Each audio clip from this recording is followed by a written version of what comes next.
back to these courses on Sh2.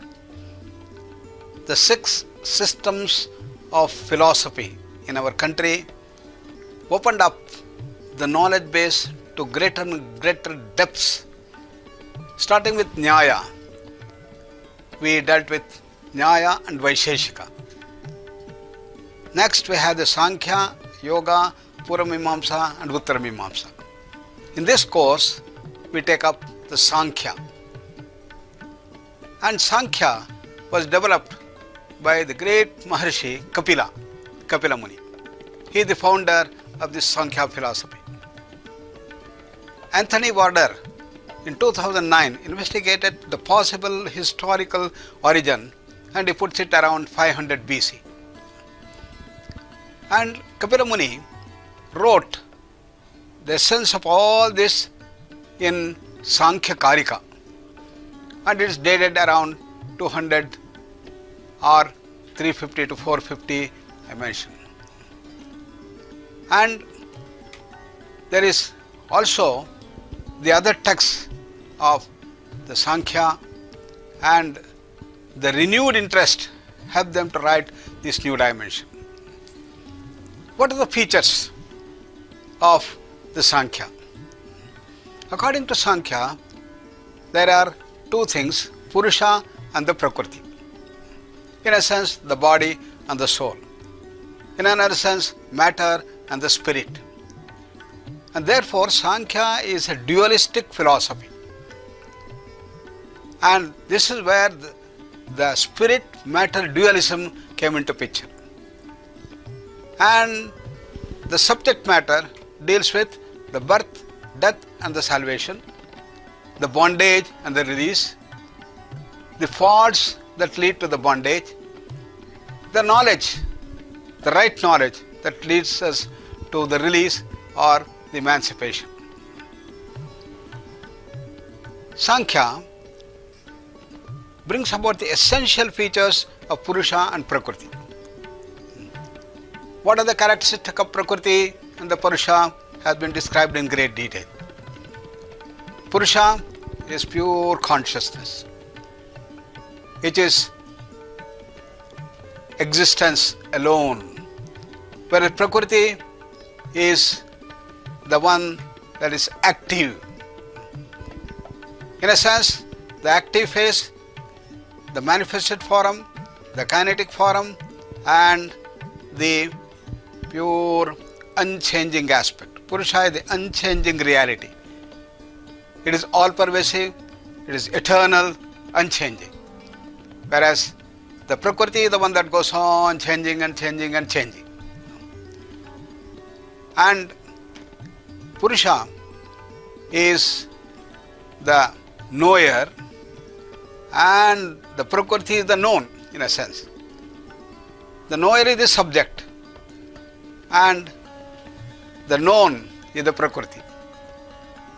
The knower is a silent witness and the known is the visible object, visible padarthas that we have. And the whole understanding of this right knowledge emerged from the 3 pramanas that the Sankhya uses. What are the 3 pramanas? Pratyaksha, Anumana and Shabda. And we had used Upamana in Nyaya, the 4 pramanas. In the Vaisheshika, only Pratyaksha and Anumana are used. Here, the 3 things are added. That is the Shabda Pramana or the Agama Pramana. That is Aptavachana, word or testimony of the reliable sources. All that have been mentioned in the Vedas are accepted by the Sankhyas. Therefore, these are the 3 ways: direct perception, the inference and the textual or the Shabda Pramana. Based on this approach of getting at the right knowledge, the Sankhya evolved more and more. And the conclusion of the Sankhya was about the God. According to Sankhya, the existence of God or Supreme Being is not directly asserted nor considered relevant by the Sankhya philosophers. And it also denies the final cause of Ishvara. The final cause of the creation of this world by Ishvara is also not accepted in the Sankhya. What about universe? It is a combination of the Purusha and the Prakriti, entities infused with various permutations and combinations of variously enumerated elements, senses, feelings, activity and the mind. When the Purusha comes in touch with the Prakriti and goes on interacting with various aspects of the Prakriti, then this entire universe is formed. So that's the dimension. What about the Jiva, the individual being? The individual being is the state in which Purusha is bonded to Prakriti in some form. In the combination, Prakriti and Purusha join together and they form different individuals or the Jivas. The great contribution of the Sankhya is in the enunciation of the gunas. And every jiva, every individual is made up of three gunas: the tamas, the rajas and the sattva. Tamas is the grossest, rajas is the middle, sattva is the best. And each one have different permutations and combinations of that. Nobody is purely sattvic or purely rajasic or purely tamasic.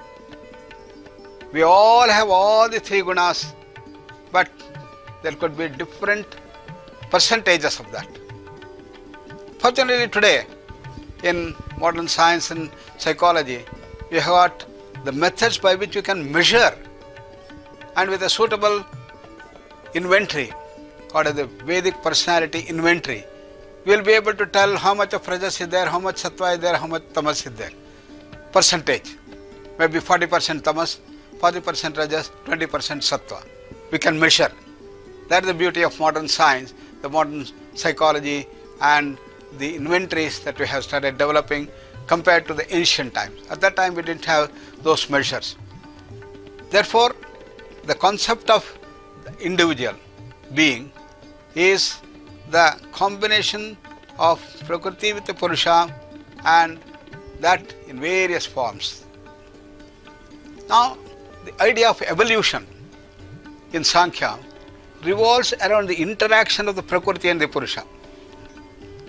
Prakriti remains continuously unmanifested as long as the three gunas are in equilibrium. When the three gunas are in equilibrium, they are together, they are in a balance, they are samatva, then the Prakriti remains unmanifest. But once there is an imbalance, once the rajas becomes more, a sattva becomes more, a tamas becomes more, they are not in an equilibrium, then we have the bondage that starts coming up in a big way. And the evolution obeys the causality relationship. The primal nature itself being the material cause of all this physical creation. It holds that nothing can really be created from or destroyed into nothingness. All evolution is simply the transformation of primal nature from one form to another. Just like in modern science, we say that the entire physical world is nothing but energy, and the energy is conserved, and energy cannot be destroyed or created. When a candle is burnt, nothing is lost, we say. A similar concept here also. So, the primal nature itself being the material cause of the whole physical creation.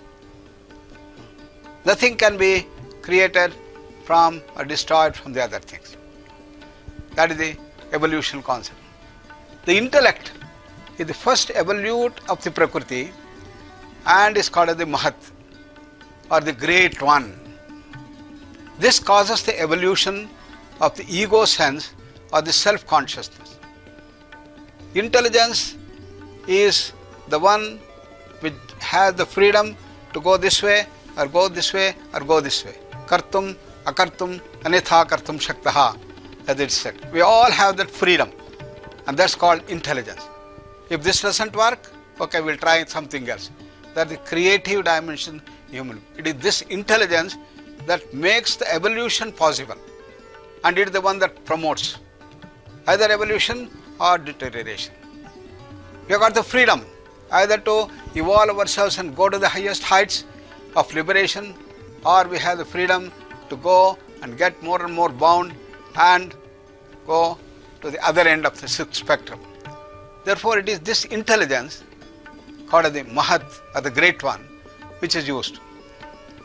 Evolution from self-consciousness is affected by the dominance of the gunas. So, the dominance of a particular guna, says dominance of sattva, causes the evolution of the 5 organs of perception, 5 organs of action, and the mind.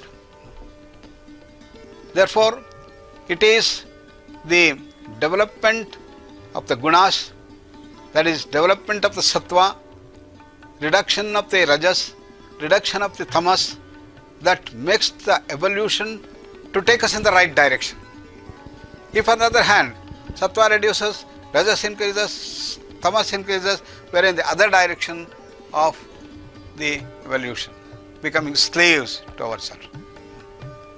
And that is the one that causes all the bondage, and that deterioration is the root cause for all our suffering, for all our bondages, and for less and less of our capacity.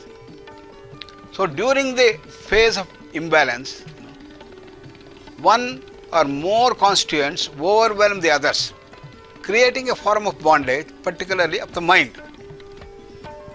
Supposing tamas is more and rajas is more, it creates the bondage. And correspondingly, all the senses, the karmendriyas and the gnanendriyas, will bring an imbalance, creating a bondage to the mind. So therefore, these imbalances have to be corrected and see that it comes into an equilibrium. And therefore, in Sankhya, the method for liberation is the proper knowledge, and through which we must see that the balance takes place and the imbalances are removed. All the imbalances have to be removed. Imbalances in tamas, rajas and sattva, and correspondingly in the karmendriyas and the gnanendriyas and the mind, imbalances should go. And when this imbalances go, the end of imbalance, end of this bondage is called as liberation, and Sankhya calls it as the Kaivalya. Therefore, Sankhya gives a dualistic philosophy by which we have the Prakriti and the Purusha. And the Purusha is the ultimate, though it is not called as God, it is the ultimate reality, you can call. And the Prakriti, featured by the gunas, it goes on changing and changing and changing and changing. It got the senses of understanding and the senses of actions. Mana, buddhi, ahankara, ego. And this is the gnanendriyas, and we have the karmendriyas. And gnanendriyas and karmendriyas are the ones that bring about the transformations, manifestations of the gunas. The gunas manifest through this, and corresponding our actions also go on changing. For example, if there is tamas predominance, there is laziness, lethargy, drowsiness, sleepiness, and resistance to action, resistance to thinking. That's the grossest form. And if it is rajas predominant, you are very sharp, intelligent, brilliant, dynamic, full of energy, you are a go-getter, and you are always working, full of energy, and that is the rajasic dimension. And in the sattva, you have all this rajasic explanations and exuberances and the capacities are there, but everything you do for the good of the people and less for me, more and more for others. The selfish, ambitious and egoistic actions of the rajas are replaced by the selfless actions of the sattva. Therefore, sattva is the best among the three gunas. So, by moving towards the sattva and bringing sattva predominance, the Sankhya says you start going in the right way. That is the process of evolution as it is put. And that is governed by our intelligence, the Mahat. And through our intelligence, we have the freedom to go in this right direction. If we don't use that intelligence, then we go the other way. We become more and more bound, more and more tamasic, and you deteriorate more and more. Anubandham, kshayam, himsam, anapekshaja paurusham are the things that happen in the tamasic dimension. And that is called as the bondage, that is the slavery, that reduces all our capacities and takes you down the drains. Therefore, the whole of the Sankhya helps us to go in the right direction, and it says it is the proper knowledge and use of the intelligence that we bring about this process of evolution. And the evolution can take place to bring about the transformation at the Jnanendriyas and the Karmendriyas and correspondingly the mind itself. And this is how the Sankhya gives us the direction as to how we can go further towards the ultimate reality. So the pramanas that are used here in Sankhya are the direct perception, pratyaksha, the inferential knowledge, that is the anumana, and the agama, that is the word, that is the Vedic thing. Therefore, all the three, Nyaya, Vaisheshika, Sankhya, Yoga, Puramimamsa, Uttarmimamsa, all believe in the supreme advocacy of the Vedas. And that's why they are called the Astika Darshanas. That means those philosophies who accept Vedas as the supreme. Today in modern science, for example, when we do the research, finally it comes as textbooks. And once it comes to the textbook, we all believe that this textbook has the right knowledge. For example, I study anatomy.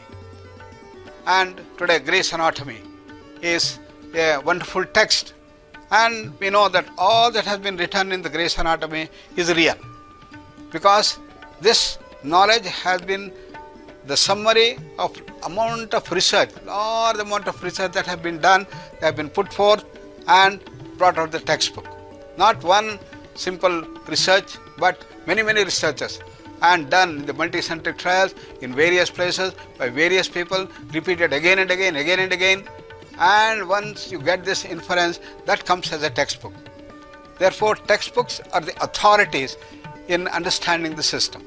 Similarly, the Vedas have been considered as the authorities of the knowledge. Therefore, all the Astika Shaddarshanas believe in the authority of the Vedas. That's called the Agama Pramana or the Shabda Pramana or the Pramana of the Vedas. Therefore, Sankhya also believes in this dimension and has its own way by which it brings about the needed things to come out of the Sukha, Dukkha, and the liberation has to take place. And the ultimate of that liberation is the total thing which is called as Kaivalya. Therefore, the Purusha and the Prakriti, which have come together to form the bondage, are liberated by the process of withdrawal. By the process of evolution from tamas to rajas, rajas to sattva, and going beyond the gunas, you reach the Purusha itself. And that is the process of liberation that has been talked about as the Kaivalya. Kaivalya is the ultimate liberation. So that gives you the whole dimension of the Sankhya and its differentiation compared to the Nyaya and the Vaisheshika. With this, now we will next pass on to the dimensions of yoga in our next course. And thank you very much.